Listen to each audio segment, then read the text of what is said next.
ஆன்மீக உறவுகள் அனைவருக்கும் என் அன்பான வணக்கங்கள். வருகிற 3/2/2025 வளர்பிறை அஷ்டமி புதன்கிழமையில் வருகிறது. பணத்தை சம்பாதிக்கிறது எவ்வளோ கஷ்டமோ அதை விட சம்பாதித்த பணம் கைக்கு வந்ததும் அந்த பணத்தை சேமிக்கிறதுல தான் இருக்குது சூட்சமம். வரக்கூடிய வருமானம் எல்லாம் தண்ணீர் போல் செலவாயிட்டே இருந்ததுன்னா எப்படி நம்ம சேமிக்கிறது, எப்படி நமக்கு மிகப்பெரிய அளவில் முன்னேற்றம் நமக்கு வருவது, நம்ம எப்படி பணக்காரராகுது? அதனால் முதல்ல நம்ம செய்ய வேண்டியது வீண் விரைய செலவை குறைக்கணும்.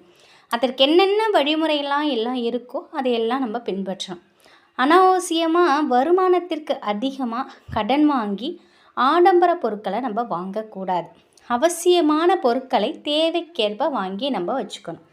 இதோடு சேர்த்து இது போன்ற வளர்பிறை அஷ்டமி அன்று பைரவரை நினைத்து இந்த ஒரு எளிமையான தாந்திரிக பரிகாரத்தை நம்ம செய்யணும்.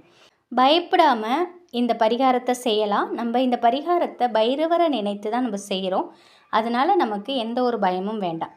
தண்ணீர் போல் பணம் செலவாயிட்டே இருக்குது அப்படின்னு நம்முடைய முன்னோர்கள் சொல்லுவாங்க இல்லையா? அந்த தண்ணீர் போல் செலவாகக்கூடிய பணத்தை தண்ணீரை வச்சு நம்ம தடுத்து நிறுத்த போகிறோம், அவ்வளோதான். இதற்கு பின்னாடி ஒரு ஜோதிட சூட்சமமும் மறைஞ்சிருக்கு. அதையெல்லாம் நம்ம விரிவாக நம்ம தெரிஞ்சுக்க வேணாம்.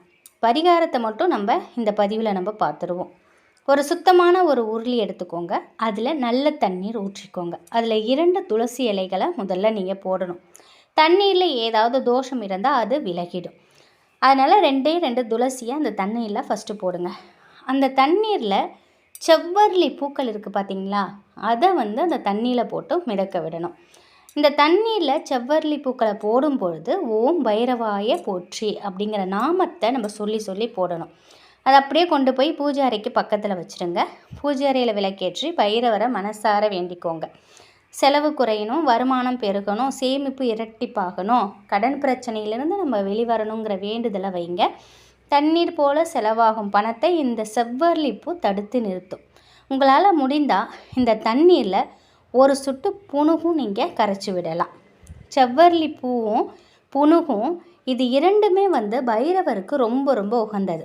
இந்த பரிகாரத்தை இரவு 9 மணி வரைக்கும் நீங்கள் எந்த நேரத்தில் வேணாலும் செய்யலாம். உருளி இல்லை அப்படின்னாக்கா அகலமான ஒரு சில்வர் கிண்ணத்தில் நீங்கள் தண்ணீர் ஊற்றி செவ்வரளி பூ போட்டு பூஜை அறையில் வச்சு விளக்கேற்றி நீங்கள் பைரவரை வணங்கலாம். உங்களுடைய வேண்டுதல் நிச்சயமாக நிறைவேறும். தண்ணியில் போடுறதுக்கு புனுகு இல்லை, துளசி இல்லை அப்படின்னாலும் வெறும் செவ்வரளி பூக்களை மட்டுமாவது போட்டு நீங்கள் இந்த வழிபாடு செய்யலாம். இருந்தாலும் அந்த செவ்வரளி பூவாவது புனுகாவது போடுறது இன்னும் கொஞ்சம் கூடுதல் விசேஷம். நம்முடைய பலமான வாழ்க்கைக்கு இந்த ஒரு பரிகாரம் நமக்கு மிகப்பெரிய அளவில் நல்ல முன்னேற்றத்தை கொடுக்கும். வளர்பிறை அஷ்டமி தினத்தில் நீங்கள் பைரவரை போயிட்டு வணங்கிட்டு வாங்க. இது வளர்பிறை அஷ்டமி நம்ம பணவரவு அதிகரிக்கிறதுக்கு நம்ம இது போன்று செய்கிறோம். தேய்பிறை அஷ்டமி திதியில் உங்களுடைய கடன் சுமை குறையறதுக்கு, உங்களுடைய கஷ்டங்கள் குறையறதுக்கு நீங்கள் மிளகு தீபம் ஏற்றிக்கிட்டு வரலாம். வீண் செலவாவதை குறைக்கிறதுக்காக இது போன்ற ஒரு எளிமையான வழிபாட்டை நீங்கள் செய்யலாம். அதே போல் நமக்கு செல்வம் அதிகரிக்கிறதுக்கு இன்னொரு வழிபாடும் செய்யலாம். பைரவருக்கு உகந்ததுன்னு பார்த்தீங்கன்னா அது புனுகு வாசத்திற்கு பைரவர் உடனடியாக மயங்கிடுவாருங்க அப்படின்னு சொல்லுவாங்க. தரமான ஒரு புனுகு டப்பா வாங்கிக்கோங்க, ஒரு எலுமிச்சைப்பழம் வாங்கிக்கோங்க. இந்த 2ஐயும் வாங்கி பைரவர் கோயிலுக்கு போகும்போது எடுத்துகிட்டு போங்க. கூடவே செவ்வரளி பூக்கள் வாங்கி எடுத்துகிட்டு போங்க.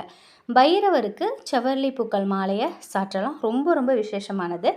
எலுமிச்சை பழத்தையும் புனுகையும் கோவில் அர்ச்சகர்கிட்ட கொடுத்து 2 பொருளையும் பைரவர் பாதத்தில் வச்சு தரும்படி சொல்லுங்கள். உங்கள் பெயர், நட்சத்திரம், கோத்திரம் இதெல்லாம் தெரிஞ்சுதை நீங்கள் சொல்லி அர்ச்சனை செஞ்சுக்கலாம்.